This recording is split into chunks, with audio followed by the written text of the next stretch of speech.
Hi folks, welcome to IT Guy Who Lives podcast. I'm your host Palash Gupta, registered medical scientist from University of Texas, MD Anderson Cancer Research Institute USA, bachelor's in sports and exercise science from Loughborough University UK, and diploma in nutrition and fitness sciences from INFS India. The goal of this podcast is to understand the science and science based tools with the help of industry experts so that we can further optimize our training and nutrition program. With that in mind, let's jump straight into today's podcast. I would want, let's suppose if I'm getting 100 clients, I would want that these 100 clients are genetically gifted. Even if I'm making them stay stage lean 4% or like 5% or even like 4 to 8%, they won't feel any kind of consequences. And that's where me as a practitioner would love to see that. But again, what I'm seeing time and time again, just as Eric mentioned, and just as you both of you mentioned that your body is really, really plastic in nature. The first time you do it, you might feel a lot of repercussion. Like it happens with the 1 week of dieting itself. Someone who has never even dieted, they will feel like they are breaking the heaven and earth, right? They are making a deal with the devil. Over the time period, your body keeps on adapting, and that started like embracing this new normal for you, right? Because now you have built up some good habits. But I'm not willing to discount on the fact that every time I'm making my athlete go into essential body fat levels, those issues are creeping up. Those metabolic markers are going down. Those biomarkers are going down. They are becoming hypogonadal, and they are telling me that they have not seen morning boners in the last 1 month, and they are having amenorrhea. I cannot say to them that, oh, don't worry. The next 5 times do you do the same, you will get better. So, I mean, as a practitioner, I just can't do that. I mean, like, okay, maybe 4 to 8% is not for you. Maybe you are not in that genetic lottery pool. Let's get back to 10 to 12%, see how you feel. Okay, they started getting feeling better and they started getting back to their normal physiological state. Then again, at, at that point, we have to take a lot of logistics into the action as well. That particular person is still willing to go down because now they have tasted that particular reward. Now they have this kind of a perception that they look like this when they go to the essential body fat level, and they are not willing to let go of it, even though it costs them metabolic, mental issues, and physiological issues, which I am aware of, which all of you are aware of. So neither I'm discounting on the fact that genetic elites or like people who keep on doing that again and again cannot adapt to it, nor I'm willing to discount the fact that if my clients, if I'm seeing a lot of case reports, not only in just literature, but within my own client, within my own self as a evidence-based practitioner, that man, no matter how many times I do, I still get these kind of repercussions. So maybe I am not the one who can sustain this lifestyle. I'm not genetically gifted. Maybe other 70 people, clients out of those 100 are also not genetically gifted. Let me take a more lenient approach for them, right? I would guide them that, okay, maybe it's not for you. Don't try to hang your hat on those extra 30 people who are staying shredded all the line, because it creates a confirmation bias. There's people in the health and fitness industry say that, yeah, I achieved this by doing this. Hence, this is the only framework which is gonna work for everyone. Like that's a early researchers confirmation bias issue, right? If it shows that you have not walked the walk enough and you are just talking the talk again and again, you're just spinning the wheel. So these are my few caveats that I'm not see science and ethics are for gen pop, and I would love my gen pop client to become elite. I would love that they go to the Olympics and they stay shredded, and I will win as a researcher. But I'm not willing to take discount the fact that once they feel these kind of repercussions, I cannot just pass away by saying that, okay, okay, this is your first time. Okay, maybe this is your second time. Okay, maybe this is your ninth time. You are still feeling thing. Oh, maybe there is some issue into you. Maybe you find some other coach who can do something with it. Because I've seen in evidences, whether it's a cross-sectional study, survey-related data, or like case reports, even myself, my other 70 people, I cannot discount that fact. So, what are your takes on these points which I mentioned, Dr. Eric? How do you base your particular practices as an evidence-based practitioner, not as a researcher? See, And Yeah, go ahead, yeah, Jitendra.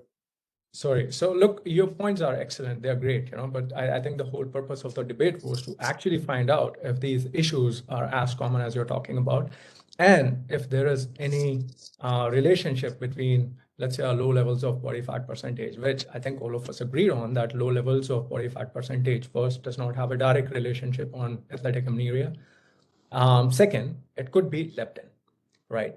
Leptin, again, like I said, there is a correlation between leptin going haywire and your perception of hunger, right? Whereas one common feedback to that would be just feed people high satiety food, right? That's something you can do. The third thing is from the athletes we have known, we have their common background that these guys have trained their bodies for long enough. When you combine these three things together, you know that there are not necessarily negative repercussions if you follow the right approach and people do it long enough. But you have to set the expectations right. Now, in fitter, if not thousands, we have hundreds of women who come out every single time. And I had actually lined up three athletes who are probably sitting around less than 15% body fat, the winners, and they've been doing it for the last 2 years, if I'm not wrong. Ginny Punia, Shilpa Mehta, and Venera, right? These ladies are sitting below 15% body fat. Venera is actually an ex-Olympian.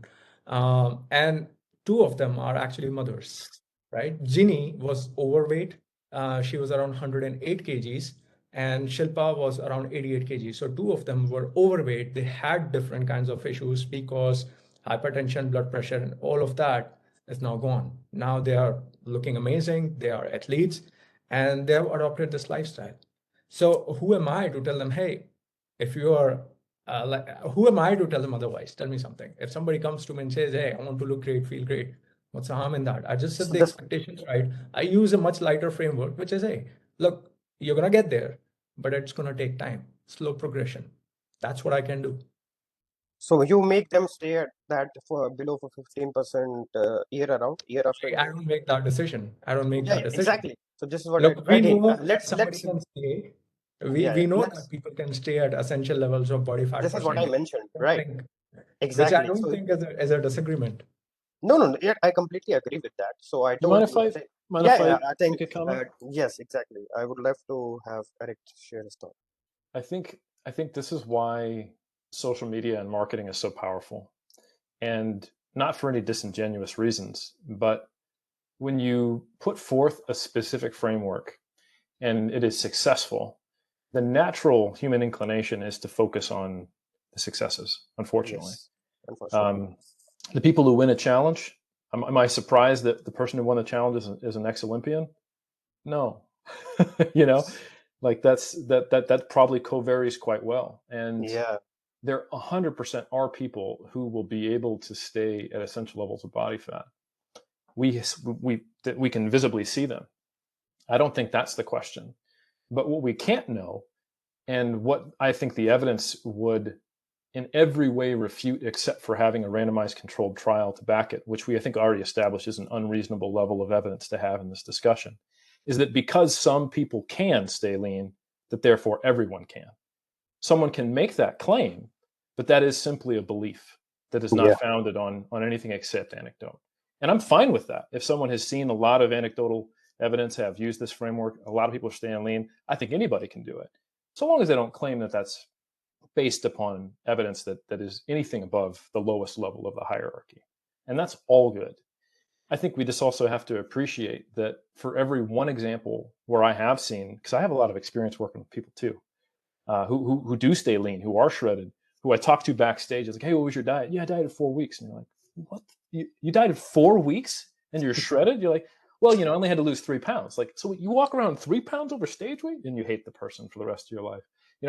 They're out there all the time. Of course, like if you think any sport's going to select for that, it's bodybuilding. I run into hundreds. yeah, So maybe not hundreds, but I've run into many. And they're often the people with a medal around their neck, or a pro card. And I think it is really easy to think that is more normal than it is when you're exposed to it a lot. But for every one of those examples, I can think of literally hundreds of people who yeah, just can't seem to square that circle. And if they're told, well, you're just not doing it right, or you just got to try it again, or you just got to hang out there, I think there's potential harm there, and it also doesn't square with some of the research we've got, like the cross-sectional relationships between leptin and body fat percentage are pretty strong, and we'd have to assume that that means, okay, that the leaner people who had those lower leptin levels also came in to do that test after eating highly palatable foods and being stressed, and then that covaried so strongly that that actually caused most of that relationship for us to buy into that, and that, or that it's completely changeable by giving them food that induces satiety. So I think I wasn't referring to broccoli or asparagus, to be honest. no, I no, was, no. Just for Sure. the sake of Yeah, equality. I certainly don't mean to strawman you or belittle Yeah. your position. I think that was unfair of me if it came across that way. that's I more so mean, if we mean like let's say we have an evidence-based framework of what's the best way to lose weight and sustain it. And if we tell them, hey, you follow this, you can be the person who walks around shredded. And I think that's a high bar claim to make, and it is one with significant risk. Yeah.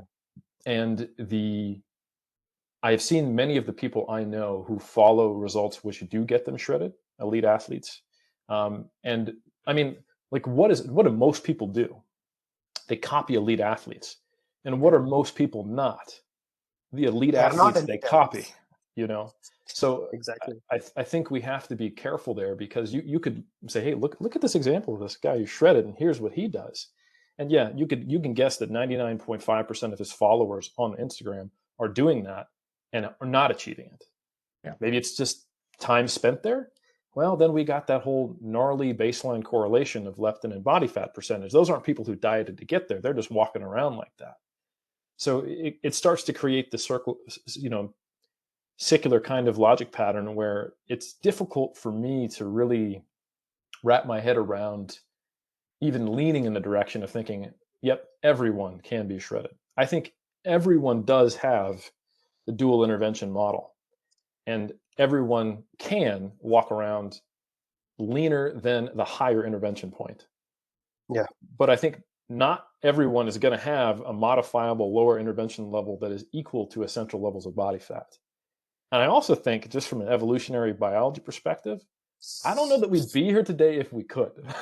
Because what were we not if during certain periods of human history, but consistently and constantly exposed to just enough calories to maintain weight and maybe have kids here and there in the summer, So, yeah, I mean, I think, and even if you can, we also have to think about, like, what is the amount of negative physiological effects we can have while still passing on our genes that we want to accept. Like, we can look at some of the remaining hunter-gatherer tribes that are out there who are functioning on basically a reduced maintenance calorie intake, but they're also like a foot shorter than most people in developed nations, Yeah. And if we look at the time point when humans started to get taller, it's when we actually started getting regular food availability. So yeah, I think even as a species, we can hang out shredded. And when you look at some of when you look at the data on Quakers, who are still living in a post-agricultural, pre-industrial society, the men walk around between 8 to 12% body fat, and they have very high energy expenditures. Now, so I will put forth that I think the average male probably could hang out there. And unfortunately, the Quakers are traditional in other ways, so the women are not as active, so we don't know. But I think 8 to 12% body fat is different than 4 to 6 or 3 to 5% body fat, whatever we accept as our essential. It's Yeah. close. And most people would be pretty happy if they were walking around at 10 or 12, like a legit 12% body fat. Like me in the off season, I'm like 16% body fat. People think I'm leaner than I am, and it's just because I have a little bit of muscle. So, yeah, if we just remove the statement essential and we replace it with pretty exactly. low, I'm on board with you, Jitendra. But if we're going to go with essential levels of body fat, then I have there's a few limbs on this tree that I will wave to you while you walk on them, but I won't come with you. I think everybody has their own zones of comfort, right? And what you said pretty much applies to everything in life. Can everybody get rich? Sure. Is everybody getting rich? Not necessarily. Are they also getting physiologically and psychologically stressed because they are not able to get rich? Yeah, but will they stop trying? Not necessarily, right? So, and it's basic. It basically applies to each and every single thing that we do in life. Riding a bicycle, learning how to drive, playing a sport. What are the odds? The odds are always going to be leaning towards our top 1% of the people, right? And everybody wants to be part of that top 1%. And I don't think historically anybody has been able to change that. Sure, you can say, hey, today you don't want to be lean because it's some sort of a social stigma. Are you going to stop those people for trying to get more rich or trying to get more fame? It's basic human nature. I don't think anybody will ever get satisfied from one thing or the other. They're either look for physical, social, financial, mental, some sort of skills. They're always looking for that. And as practitioners, I agree with Palash. I agree with you that this is where we draw the line. We can't tell them you can't do this, but if they are so willing, you point them in the right direction. Point them in the right direction. That's all I'm saying. Point them in the right direction. Can it be done? Sure. Should you be doing that? To you. And there itself, by instead of imposing your judgments on them, telling them not to do it, you help them, you guide them, and over a period of time, they'll either drop out, they themselves will figure out if this is something which is for them or not, right? So that's So what I'm saying. I have one thing I want to say in response to that is that I think philosophically, for things that are possible, I 100% agree with you. Like, it is possible that any billionaire could adopt your parent and you would be rich, right? There's no physical law that prevents that. yeah, But I'm going to go ahead and put I'm going to draw my line in the sand where I'm pretty firm, is that if I had to guess based upon the limited data we have and the restrictions on what we will have, physiologically, I don't think that everyone can maintain essential levels of body fat without consequences. I think some people can be quite close to it, but it is going to be a range. And I think that probably shouldn't surprise most people if they've been in and around physiology and humans long enough, that there's going to be individual responses. I just think it is so that's fundamentally different, right? Like, I could give anybody, and anyone could win the lottery, but not everyone, until we can actually start doing gene editing, in my opinion, if I had to put a guess out there, would be able to actually be at essential levels of body fat and have the same or sufficiently close physiological and psychological effects of that physiological state that someone else who could be shredded would be. And again, if we want to say, hey, some people can walk around leaner, pretty lean for them, if we put those qualifiers on there, we're on the same yeah, page. But if we're going to say essential body fat, yes. then this is where we start to diverge, and that's okay, I think disagreements are pretty fine in this industry. That without, if we are always following a certain path, if we are neither of us are disagreeing, the science will not advance. Imagine this. Like, disagreements is the basis of scientific foundation. If there are nobody, if everyone is following a single person, it might be possible that single person might lead them to doom. So if there are no disagreements, again. So second thing, what you mentioned about the billionaire analogy and all, which Eric Helms also mentioned. See, if somebody is trying their best to become a billionaire and all, they might succeed, they might not succeed. That's pretty okay. But here we are talking about human physiology. We are talking essential levels of body fat, making people hypogonadal, at least telling them that you might feel, and then once they come up to us that they are feeling it, I am not able to hang my hat that no. The only strategy which I'm going to follow is eat more satiable foods or do it enough time so that your body adapts. No, I just can't I do that. don't think there's any disagreement on that part. When I Yeah. said, hey, you point them in the right direction, it does So not what mean is the right direction? So let's suppose, JC, some of your athletes, which you some of your athletes that you mentioned that those females hang at around below 15%. That's pretty good. Maybe there is I'm one not caveat. asking. Oh, no, you are not asking that because they are part of the community, right? Let's suppose at one day, because most of the time these kind of things they are just not talked about. This is the reason that we don't have a lot of data. So nobody is gonna tell. I myself, I wrote an entire post when I said that in my Instagram that I went to the essential levels of body fat. My body testosterone level dropped from 700 nanogram deciliter to like maybe 10. It's the first time I did. Maybe I did a lot of things And wrong. whew, Yeah, exactly. that's rough, bro. And then Yeah. now I'm at off season after doing a recovery diet. I'm again at 700. So this is a pretty good thing because I was able to achieve that. Why? Because I have this understanding. I have mentors like Eric. I have mentors like Menno. I have mentors like Dr. Mike Israel who guided me through this approach that yes, you can share it at that point long, but nobody asked me that are you facing these kind of repercussion, because I was so hung up in the way I look into the mirror. I was just not willing to let go of it. So a lot of time these kind of evidences don't come across because nobody wanna tell that yeah, I look shredded, I look like a Greek god when I take my t-shirt off on a beach, but when it comes to the mating, I'm not sure that I'll be able to do that. So similarly goes for a female. If you go out and do a cross-sectional survey, because you have around 3 lakh people in your fitter group, and you put out a survey and take just an anonymous survey, you don't even have to mention and all, you will find a really, really great details over there. A lot of female might say that they have experienced it because they won't come up to you. These things are like so intimate. We have seen a lot of challenges in an SNC as well. I think Eric Helms can also vouch for that. That female athletes, they still to this date fear a lot of shy, and they are not confident in sharing these intricate details with their own coach, who might be able to help them to guide through these kind of momences. Because we have seen that if you're training in your follicular phase, your testosterone and progesterone levels are estrogen levels are high, and you can do higher volume and all, but these things just don't come out as often because people don't want to talk about it. They take it as their like a hole in their self-esteem. So on top of that, you mentioned when we are talking about someone riding a bicycle, they might fall down, they might break the bone. I even get up from this chair and slip and might die. That's totally okay, right? But if a lot of my athletes are coming to me and they are seeing this kind of repercussions, I just can't hang my head that you do it more time. I mean, like I have a lot more data telling me that it happens pretty regularly, and I've seen with my own eyes, with my athletes, with my case reports, within myself. Hence I will be really, really like cautious about my progression and framework.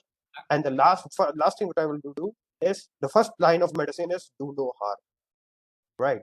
So I would love to have both of your thoughts based on the visions which both me and Eric are on the same page, that on physiological standpoint of view, when we are strictly talking about essential body fat levels, I can say that based on the anecdotal observation or literature and evidence data, there are pretty like bad consequences, right? But again, the level of shreddedness, people have this thought that they look pretty good at 8 to 12 and they can hang around 8 to 12, right? And if I include that caveat, this entire discussion, everyone is on the same page for that, because we're not talking about the quote unquote leaner, we're talking about essential body fat. And being on an essential body fat level, I have seen in myself, the case reports and my clients, that the the repercussions are too high to stay in that range. Actually, once again, so I think this is pretty much established during the start of the discussion that we don't have the data. All right. So most that we have are case studies, which are most likely n equals to 1, 2, 3, maybe 6 or 7 case studies, right? So actually, we don't have This is the reason we years told of us that data. we On mentioned, the yeah. other hand, we do have substantial amount of data that compared athletes to non-athletes and figured that athletes are much better protected against certain risk, a lot of risk, including, so there's this research from BRJ Cancer Institute. It's RE Frisk, again, 1985. It says lower prevalence of breast cancer and cancers of reproductive system amongst former college athletes compared to non-athletes, right? So being an athlete, being at being having higher lean mass, low levels of body fat percentage has a lot of protective effects. So I don't think that should be easily discarded No, we are not in discarding that. favor of Yeah, some side effects, which again we don't have concrete data on. We don't have concrete data. Let's exactly. all agree that we don't have concrete data that low levels of body fat percentage does something really bad to you. We are at this point So of what time, is we are low? really trying to When we say, establish when you say low, it is not 8 to 12, right? The same thing Eric also essential mentioned body that fat percentage, when people essential do body fat. studies, yeah, when do people studies, we take studies or let you do a trial or any kind of evidence based study. It's pretty hard to find people in essential level of body fat. So are you sure that that particular people Yes, were but it was essential to be level body fat? those pointers we don't have data, So Yeah. what right? is Only your thoughts the, on Eric? the data we Yes. do have on people with essential levels of body fat are mostly study on people with anorexia, and they're not doing great from a health perspective. But I Lean think individuals or people who are just on hypocaloric diets and now look like people who are at essential levels of body fat, like if we just go, what's a study where I find women single digits or I find men below 5% with a decent method of actually measuring body fat percentage. If that's the inclusion criteria for studies, most of those are going to be on people with anorexia. no. That's not going to be the inclusion criteria because you know how women get to that number. You know, you can't discard the fact that people So use. I think we Well, all no, can agree. so let's be really clear what I'm saying. Hmm. All I'm saying is that the studies that exist, there are very few on anyone at essential levels of body fat, and the only studies I'm aware of people at essential levels of body fat that are of any number are those with anorexia. I'm not saying that because they're at low levels of body fat, they're unhealthy as proof. I actually think that, to be really clear, because we've been talking ethics, and I want to make sure that people don't think we're beating up on Jitendra here. Like, Yeah. ethically, I think we're doing the same thing. You are saying, hey, the client has the autonomy, and I'm here to give them the tools. If they come to me and they want to try to stay as lean as they can, I'm going to help them do that. It's not my place to tell them not to. Yeah. And I think so. So that's something that I just wanted to say. But from the perspective of do we have data? There, I agree with you. I was actually trying to support your point, Jitendra, that we don't have data on people at essential levels of body fat, and we have a mechanistic understanding of how things operate. Some interesting relationships that suggest there's probably going to be some differences in someone in a very low body fat level than someone at a high body fat level. The question is, does it matter? Yeah, You it know, doesn't matter. Yeah. does having low leptin levels compared to someone who, or lower leptin levels than someone on average than someone who is in, let's say the obesity classification versus someone who's what we might describe as quote unquote lean, does that matter? And I think it could. We don't necessarily know. That's a leptin level is not synonymous with REDS. It is part of the cascade. But yeah, I think we just need to be clear, like ethically here, I think we're all on the same page. We're Yeah. trying to help our clients achieve what they want. Now, if we had someone who had suffered from disordered eating, had had multiple bouts of serious symptoms of REDS, was experiencing stress, having social anxiety, all kinds of things negatively affecting them that you will often observe in people who are trying to stay really lean. I think then the question is well, if they keep wanting to do that, do we have an honest conversation with them of, hey, I'm watching you try to achieve this goal and it's having a lot of negative effects. How do you feel about that? And is that worth it to you? And what's your motivation? I think that's certainly our place. I wouldn't want to see a coach just say, hey, the client has autonomy. They want to keep doing it, Exactly. because like, let's be real here for a second. Someone with anorexia, they're in one of the most dangerous disease states that exist, you know? And I have had people when I was a personal trainer who came to sign up with me and they wanted to lose weight and they were already at what I would describe as a very thin body weight. I don't know their health status. I'm not a doctor. I didn't, get a blood test on them right then and there. But the ethical thing in that position where someone comes to you who's already shredded and says, I want to get leaner, or I want to, or they don't seem to have a realistic view of their body, or they are sacrificing a lot of negative effects as you see it from the outside, is not just to be like, hey, this is your opportunity. It's to potentially reach out to your network of professionals and say, hey, psychologist, hey, registered dietitian, take a look at this. Let me know, what do you think? Am I within my scope still? Is this person asking me to do something that won't help them? And how would you suggest that I talk to them about this? And you can't go wrong if you do that, regardless of where you come down on this. I personally think it's a very difficult.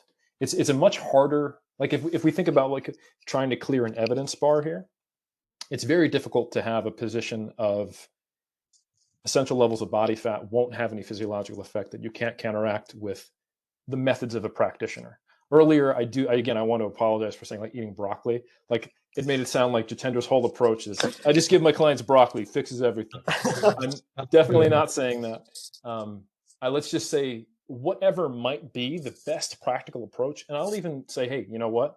Fitter maybe is even really close to that, or we even don't even use fitter. Just the hypothetical optimal approach towards maintaining the lowest body fat. If that exists, I think it's even then still very difficult evidence bar to clear to say that, and everyone can healthily and happily maintain a very low body fat percentage using that. And I think it's easier with the limited data we have to say, you know what, there's a possibility of low body fat percentage being at least a covariate for symptoms of REDS at a low enough threshold that is individual. And that's me going, I'm gonna get as close to you on this branch as I can, Jitendra. And hey, I don't think there are any disagreements at this point of time. I think it's so look, even to Palash's point, when I mentioned that, look, you have to point them in the right direction. It does not mean, hey, you're already lean, get more lean. Right. Pointing them in the right direction does not necessarily mean, just agree to everything that they're doing. Sometimes as a coach, you would understand, hey, let's say Palash, for instance, somebody came to you. She was having problems with the menses. I think it's well documented. You see the refuel study, which by the way was not done on lean women. It was done on, like women sitting at 24% body fat. I started feeding them 300 calories over and above maintenance. And within between the 12-month period, it was well documented that, they started getting their menses back. So nobody is discarding the data. Nobody is discarding the fact that, refeeding or just increasing the calories can reverse some of the symptoms or most of the symptoms from REDS. Nobody is discarding that. But I'm saying the only thing that I'm saying, if I'm saying it all, is that let's not target lean people. Let's not make body fat percentage as the villain. All that I'm saying, and to your point, Dr. Helms, I think you've summarized it beautifully. Everybody can get lean, but the possibility of everybody getting lean is something that needs to be told to people upfront, which I 100% exactly 100%. Yeah, and that's fine. But I think some of the things that you pointed out, Palash, when you were talking about, okay, I'm not gonna, I'm gonna, in my personal experience, I've seen people suffering this, that. I think those case studies needs to be taken with a pinch of salt. There again, those are the same as like possibilities do exist, n equals 1, 2, 3, n. But I think there's evidence on both the sides that low level of body exactly. fat percentage. Yeah, so I think we are on the same page here. It's just Yeah, like I think, but the point boils down to most importantly is ethics. As a health practitioner, as somebody who's into fitness, what would you do if somebody came to you? First, if they're obese and they want to get shredded, what would be your response? Second, if somebody is already lean, they're already suffering from some of the issues and they want to get leaner further, what would be your response? I think these two questions, the answers will define how ethical you are in your approach. So that's what I wanted to point out. I agree with that. I'd also agree with that. See, the entire premise behind this entire discussion is we will not, I'm not telling them you just can't stay shredded or you can't go lower due to the body fat, because I'm also not hanging my hat on those elite 1%. If I'm not willing to take the approach of being a case reports, I'm also not willing to take the approach of just the elite. This is also a case report, right? Because those are elites, we don't have much data. So both of them are case reports. As an health and fitness practitioner myself, I will march on the journey, or I will base my practice based on all the literature which is available, based on the experiences, whether it's anecdotal or observational, that I have experienced myself and I have experienced in my own clients. And then let time do its course, right? Over the time period, if maybe being on this particular journey, first time you did it, you felt a lot. Second time you did it, you learn to do it in a better way. A lot of time what happens is the first time you become leaner, you just don't know the art of dieting. you do a lot of mistakes. Year on year, I think Lyle McDonald said the same things. The next time you step on a stage, you didn't gain as much muscle, you just lost less muscle because your dieting approach was bit better this time, because you understand the dieting process and that entire year of a competition year or a 1 or 2 year, depending on the break that you have taken. But I'm also not willing to discount on the fact that none of these physiological things happen, because I have concrete data, whether it's a case report or not. So as of now, my standpoint is like it's a case by case basis. If you have a strong reason to stay in that particular level of essential body fat, maybe your work depends on it. Maybe you are a sponsor athlete. Maybe you are a shoot model. Maybe what your professional life is. You gotta do it because you gotta put food on your plate, and I will be giving you all the best tools in my toolboxes, which I'm aware of, right? Because I'm not aware of everything. Obviously, no one is, right? No one can be that much bratty. So I will give them the framework. Okay, if you want to stay at that particular level, are you willing? That first of all, if you don't feel any kind of repercussion, bang on. Like I won my job, and you are running. You are that 1% of elites. But if you are facing these kind of repercussions, I have other things to say, because I can provide them another framework that maybe it's not for you. Maybe you are looking up with something like someone like JC, who can stay pretty shredded and essential, quote unquote essential. Because again, when we are talking about shredded, it's people's perception of looking shredded. If you put a lot of muscle mass, even you will look like a shredded at 10% body fat, which is pretty good, like 8 to 12%. We all agree upon that. No major consequences happen, and people stay there because athletes stay there. Strength to mass ratio increases, power, speed, agility, plyometrics, everything improves in that 8 to 12% range for males, or like between 14 to 18% for females. Pretty good, right? So, but if you are in essential level of body fat, like 4 to 8 or like 12 to 15, things are a bit murky. We will get to know once we ask for you. Both objective and subjective data. Like subjectively, like your libido, how's your energy and all. Objective data is your blood report. If your testosterone is literally in gutter, we can see it in numbers. I'm not willing to hang my hat that no. The next time you will do, your testosterone level will not be this low at 4% or like between 4 to 8%. So I think all No, of us are on the same page. yeah, we are all on the same page. I don't think just like everybody can't get shredded. I don't think everybody wants to get shredded. Exactly. I've never seen 100 people coming to us and 100 of them want to get shredded. To some people, I Some look people did petite. My exactly. my neighbors feel like I've become weak, and so I don't think everybody wants to become shredded either. So there's Because no way physically, you can push people if they don't want to get shredded. So exactly. maybe So, maybe the but as number a of such practitioner, people is also very less. People who yep, really want to do that essential. Maybe just restricted to people who are trying their hands at bodybuilding, contest prep, which I'm not in very favor of. I don't like doing contest prep. I tell people not to do contest prep, right? So again, I think we have agreements on most of the points. yeah. Because as a final statement, I will make my first final statement here. Like then, obviously, both of you will get the. Oh, okay. Maybe you can guys can go ahead. But I think my final statement is pretty short, so it will finish up pretty quickly. So my final statement was the agenda was this for this roundtable discussion was to see if there are a possible repercussions when you march into onto the journey of essential body fat level and try to stay in that. For my understanding of literature, if I take everything like case reports and elites or gen pop, yes, there are, and I will do justice on case by case basis, depending on what type of athletes that I'm getting or clients that I'm getting. So this is my statement that yes, there are repercussions once you stay, or like if you come back, go down to that essential levels of body fat definition we have already established, and if you feel some sort of a repercussions, we have the progression for payment.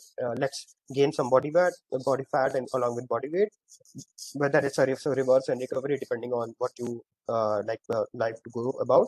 And then once you go back to a particular pretty somewhat decent body fat range, like 8 to 12, things will be back to normal. So this is my closing statement that yes, repercussions are there when you are marching the journey upon in the essential levels of body fat.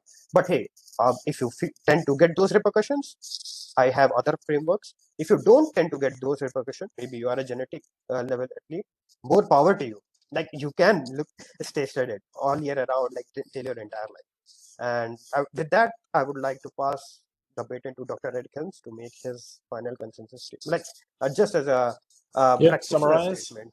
Yep. Sure. Yeah. So I think the established causal link between the symptoms of REDS is low energy availability. That is causally linked within the populations we've studied, Yeah. which unfortunately don't include people as lean as we're talking about. But there's no reason to believe that that would change the causal link, but it could potentially act as a covariate that becomes increasingly important as you are lean.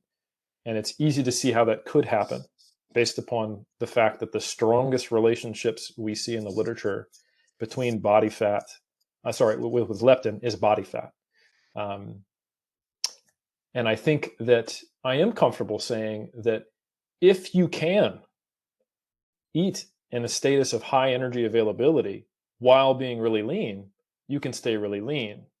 But just by running through some potential numbers, and if we pull from data by previous studies like Rosenbaum and colleagues, when they look at weight reduced individuals who've been weight reduced for years, it may be that some people simply cannot eat sufficiently while being weight reduced to some degree of weight reduction. So there are probably, in fact, I actually am 100% positive. I know there are people who can walk around at what at least looks like essential levels of body fat because I've met them. I've lost to them, and I've coached them. But I am equally confident that the inverse is true. Yeah. And yeah, I think we've stated, and we're all on the same page, that your role is to support your clients, and your role is to have compassionate, honest discussions with them. And if you see them blind to the own dangerous path that's ahead of them, be wary of your scope of practice and make sure that you speak up in a compassionate way. And pointing them in the right direction, like Jitendra said, is in whatever direction is appropriate for them in that time, based upon your scope. So it may be you really need to stop trying to get shredded. You are destroying your life, and there's more to life than that. And I would like to help you maybe see that. Or it might be, yeah, let's give this a crack. You know, you were walking around shredded before you started lifting. You bulked up, you got real big. Let's see if you can walk around with the best of both worlds. And if you get there, I will hate you because I cannot. Exactly. So you do agree that there are some potential consequences that might happen for some people, but you are also agreed that there for some people they just can walk around at a pretty essential body fat level because they are And genetically predisposed, not predisposed to these kind of consequences. yeah, and I also think it is trainable within a range. Like if we want to go back to the analogy that Jitendra used for riding a bicycle, like in myself, each contest prep I've started, I've basically done the opposite of what like the roided out bros think you should be doing, like, you know, heavier, heavier, heavier. I started my first contest prep around 100 kilos, the next one around 95, my last contest prep at 90. You know, so I am walking around leaner in the off season, but once you see the final product, you see that I've either, like, you know, Lyle said, retained more muscle in the process and or gained some muscle in the off season. So I think I'm doing it right. My last contest prep, for example, I actually got to do both a reverse and a recovery diet. I got shredded in June and I competed until August. And I walked my calories all the way up from dieting on an average with cardio at 1,400 calories for a couple of weeks, where I was just crushing myself to get shredded, to then bringing my cardio down to about in half and walking my calories all the way up to 2,400 and hanging out there for a couple months. And I felt better, but I still felt shitty. And I basically stayed shredded for 9 weeks. And then I did a recovery diet. So who knows? You know, possibly if I had gone another nine weeks plus, like things started to return. But the trends were that I was feeling worse. So I don't have blood work, but sometime around August, after being shredded in June and July and feeling better as calories came up, I started to feel worse while staying shredded. You know, and I don't have reason to think like if you just stuck it out, you know, maybe so, but I think it's unlikely. But I am confident that I will be able to walk around leaner to a point with practice because it's happened thus far. So I think there's some valid points Jitendra brings up. I do think there are probably limits though that are based in relatively hard coded physiology for people. Yes. So, Um, Jesse, your closing I statement. think I agree to most of the points that you guys mentioned. I think personally, I would say, look, any sort of sport, as you're nearing towards your sporting cycle, is going to become stressful. And I also believe that that has a much bigger role to play because people resort to not so right nutritional and physical techniques.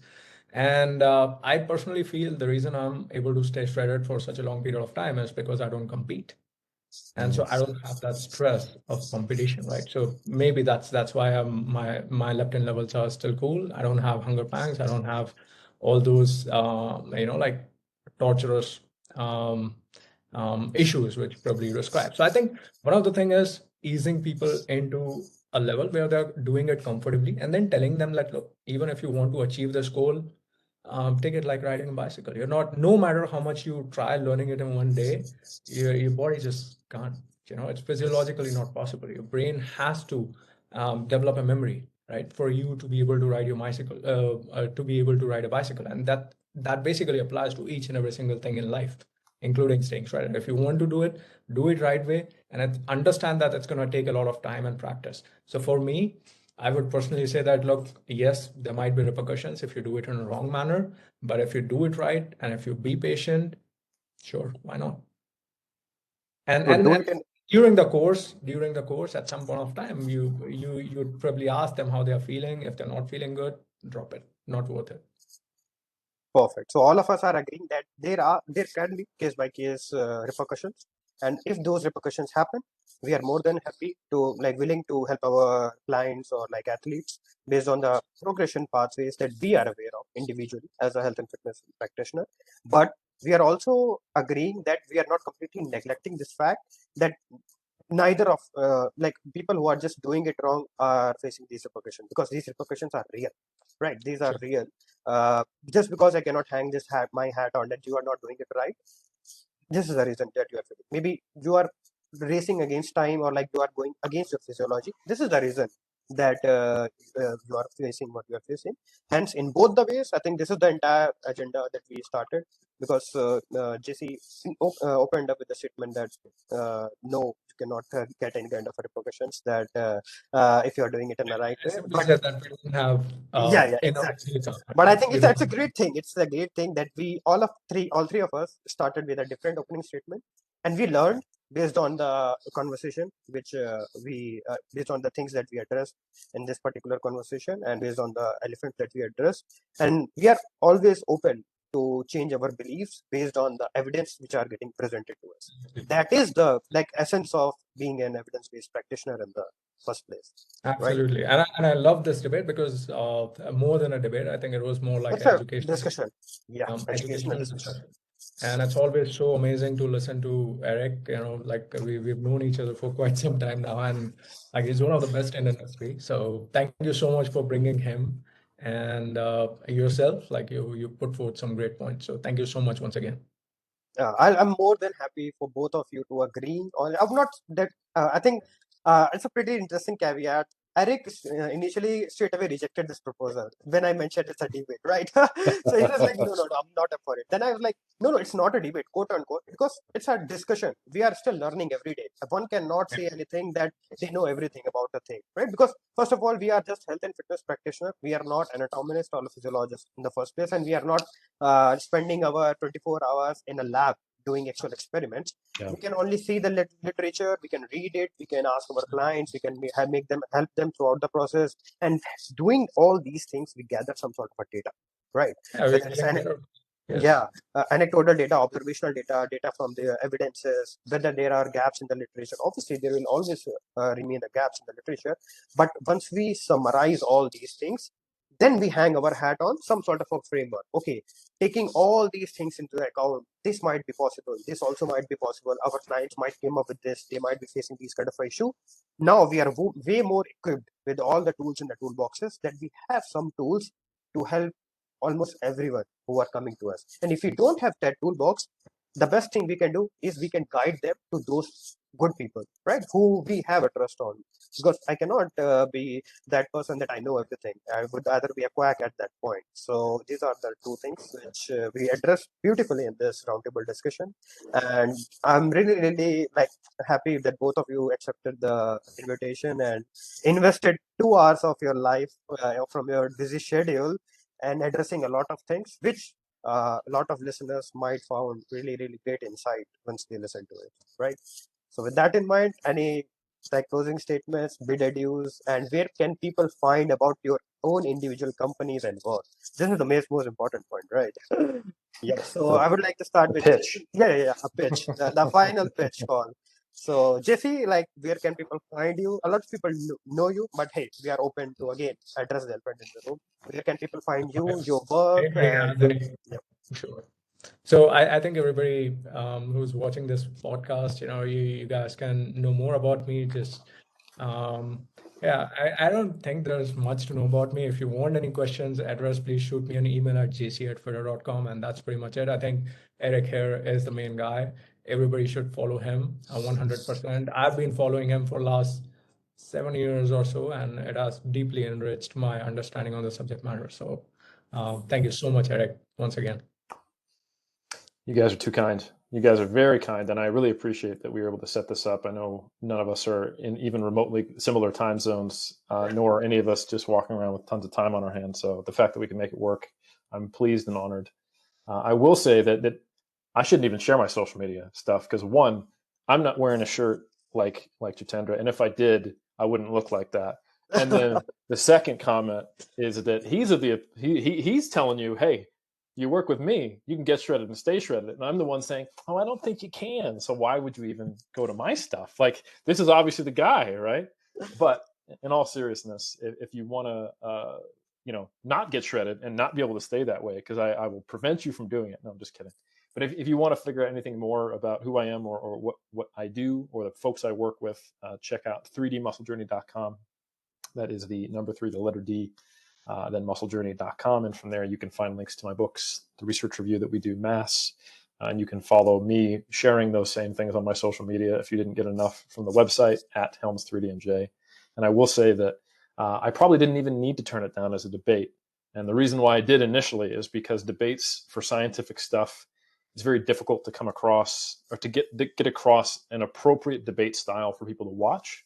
Because unless they're as familiar with the research as the folks having the debate, and unless the people in the debate, which this is why I shouldn't have been worried about it, are willing to cite things, specific numbers, and also give each other the principle of charity, which we did, so I shouldn't have been worried. It just comes across as whoever sounds more confident wins. But we were all doing a great job, and I think we came to the debate to learn rather than to strong arm the other person to look the most right on the internet. So to say thanks for having me. I really appreciate it. Great. Thanks a lot, Dr. Eric Helms. And thanks a lot, Palash, once again.